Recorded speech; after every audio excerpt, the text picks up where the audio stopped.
Good morning, guys, and welcome to today's video.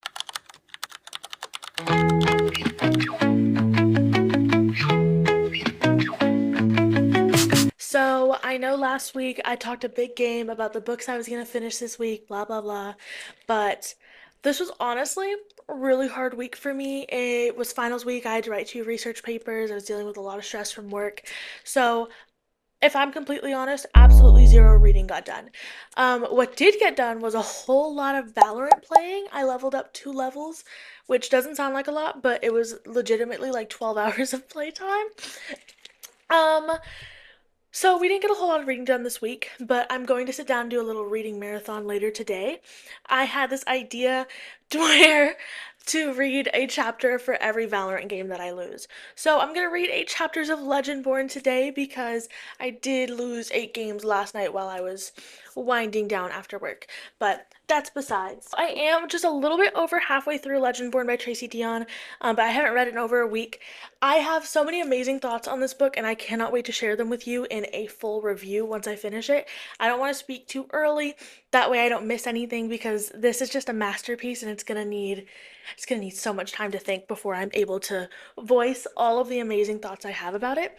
So instead, today we're gonna do a little book haul because I did just buy some more books, and we're going to talk about some of my favorite books that really paint a beautiful picture of female friendship recently, because it's been something that's always, I'm always thinking about friendship, and especially female friendship. It's literally always on my mind. I'm always writing essays about my friends on my Substack, etc., because the way that platonic love has enriched my life, especially over the last couple of years, needs to be studied. It genuinely needs to be studied in a lab.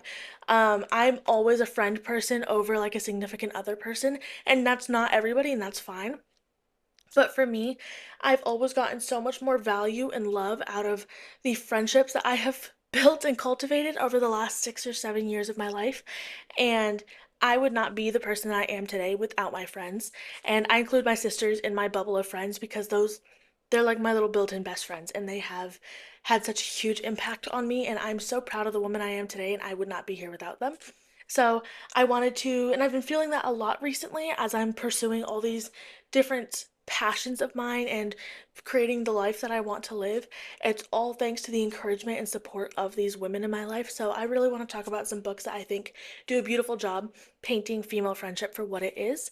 But first, we're going to do a quick little book haul. So I went to Books a Million, which is always dangerous for my wallet because of that bargain section. The bargain section is just too good.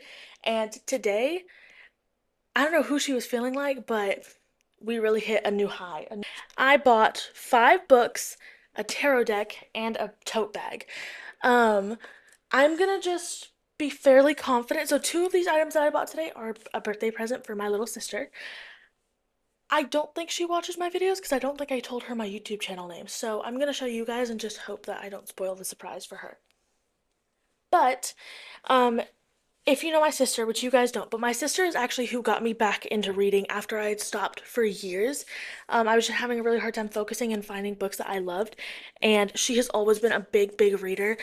Ever since we were kids, she actually didn't really like reading when we were kids, and then it was one Christmas my parents got her these 2 books, and they just sucked her in like no other, and she has been the biggest reader in our house ever since. So, when I was struggling to get back into reading after not reading for like 2 years, which is what we talked about in my last video, it was her recommendations that brought my love for the written word back to life. So, her favorite author is Saba Tahir. If you don't know Saba Tahir, she wrote the Ember and the Ashes series. She's working on the Air duology right now, and she has got a couple other books out. And when my sister bought Air is my sister's favorite book, I believe. I want to say it's one of her favorite books. It's up there. One of her favorite books most recently. And the second book is coming out. My sister got the original copy of Air, and they released a pink copy at Walmart when they first came out, but we ended up not going and getting them.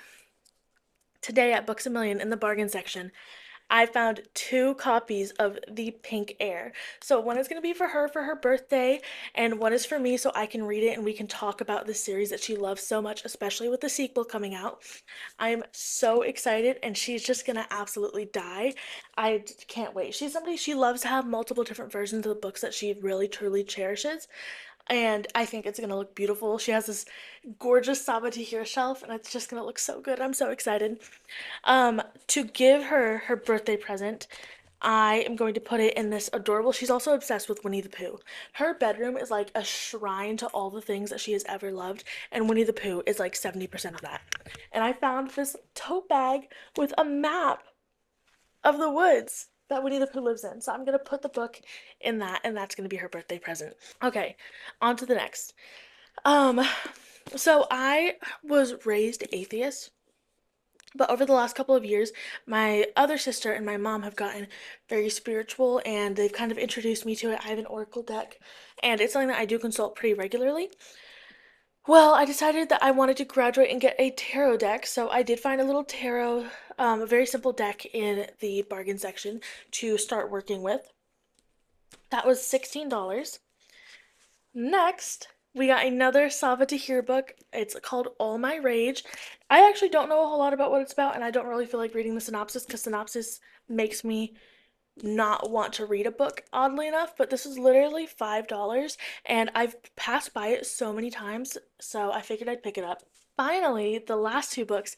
So, if you know me, you know that I have literally been looking for the first book in this series for like 2 years, and I've never been able to find it at Barnes and Noble, Books a Million, Second Charles. Like, it does not matter where I go, I could not find the first book in the series, only ever the second one. I'm not going to buy the second one if I can't find the first. I found the first and second in hardcover in the bargain section. So these were literally $8 each. I only spent like $75 today between the tote bag, the tarot cards, and all the books I bought. I've wanted to read this. It actually goes along perfectly with one of the classes I just finished. We were talking about postmodernist fiction, and these books, from what I've heard, are a great example of some very recent postmodernist fiction. So I'm really, really excited to read them, and those are going on my TBR. My TBR just keeps getting longer and longer, but I'm trying to take away any shame I have for that because I feel like I don't have like an absurd amount of books that I haven't read, and it lets me, I'm a mood reader, so I'm going to pick up what I feel like reading in the moment. And it having such a wide variety of books that I haven't read that I can just grab from, it's like having a personal little library. So that's what I'm telling myself to make myself feel okay. Because I think our physical TBR has only gone up. Even though I started our Tackle Our TBR challenge, I'm still reading, still working on it. But I have added to it consistently since we started this challenge. I think we're on episode 6. And this is the second week in a row where I don't think I'm giving you an actual full reading update, but this is my commitment now. Now that school's over and it's not kicking my butt anymore, I will be back with an actual reading update next week, and it will more than likely be my review on Legendborn by Tracy Deonn. So I cannot wait. So excited. Now that we've covered all of that, let's get into my books about friendship that I wanted to talk about. Okay, so I actually only have a few of the physical books that I wanted to talk about. So first I'm going to talk about the books that I don't own in my own possession. Number one is Such Sharp Teeth by Rachel Harrison. This is a very beautiful story about kind of confronting trauma and your history after when you've spent so long running from it. I read this book last year. I picked it up because it was on this Halloween romance table in Barnes and Noble, and I think that that classification did it a lot of injustice because at the core of this book, it was not a romance. Like, yes, there's a very minimal romance subplot, but that is not what this book is about. This book is about a girl returning to her hometown to take care of her sister and reconnecting with old friends and figuring out how she can balance who she used to be with who she wants to be now and the life that she wants to live during all these changes. And it is such a beautiful book, and I need more of Rachel Harrison's books. I've struggled to find them in person in store, so I'm gonna have to just suck it up and order them because the emotions that I felt, I'm a sister person, I'm a friend person, and this book tore me to shreds. It was so beautiful. Second, I'm going to recommend Ghosts by Dolly Alderton. This is a story about the online dating scene as a woman in your 30s, and it's also a story about grief. It's a story about love and friendship. And I think the way the book ends is just so satisfying. As somebody who has dipped her toes into online dating in this current world and seen the way that people would treat people that they meet online or people that they meet in general. Seeing the way that her friends uplift her, her friends and her family, the way that they uplift her and they love her as they navigate these difficult times in their lives, because one of the biggest points of the book is that our main character is just at a different place in her life than a lot of her friends who are getting married or starting a family, and she doesn't really know how to relate to them anymore. And finding that middle ground where you can both exist and acknowledge the different things that each other are struggling with is just so beautiful and so real, and I think a lot of people can relate to it and have been there or will be there at some point in their life. And the way that Dolly Alderton writes it is just enchanting. Like, I would recommend this book to literally anybody. On to the ones that I'm holding. This one I read most recently. Oh, I read this most recently. This is Queenie by Candace Carty Williams. This is a book about mental health, about perseverance, and again about friendship. All of these are about friendship.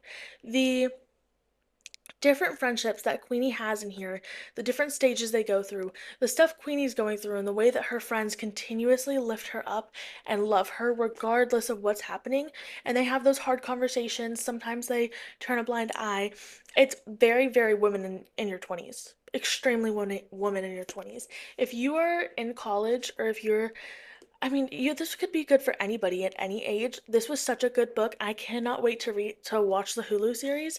I hope it does it justice. I'm not usually a big like adaptation person, but that book was just so real and validating as a woman in your 20s. Like, I don't even have words for it.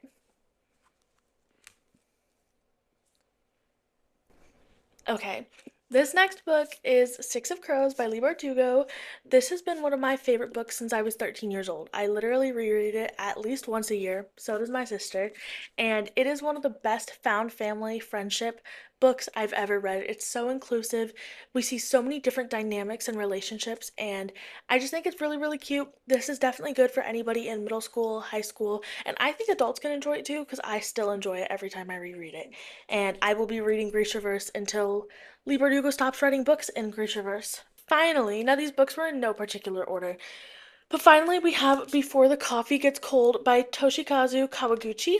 This is a series, and I need to get the rest of the books because it's like a compilation of short stories. There's 5 or 6 short stories that follow a cast of different main characters as they navigate different forms of grief essentially, and we get to explore, like, there's chapter about lovers, there's some about sisters, etc., and there's stuff about friends. And so it's not all like uniquely about friendship, but I do think it's very beautiful, and I think that the short story that was about friends was really gorgeous. And there's others in the later books that also focus around friendship and the grief, the different levels of grief that come with your friendships. um so, yes, I highly recommend this. It's definitely a heavy read, and it reads a little bit differently if you've never read translated fiction before, but I really, really enjoyed it. I devoured it in like a day, and the only reason I haven't gotten the rest is because I'm having a hard time finding them. Um, but yeah, so these are some of my favorite reads about friendship. If you're looking for a book that kind of gives the same weight to friendship as it does to romantic relationships, because sometimes I feel like it's hard to find books that really properly acknowledge the impact that good friendship has on our lives. So, thank you so much for watching. I hope you guys have a wonderful day. Let me know what you're reading right now, what book you've bought most recently, and I will see you guys next week.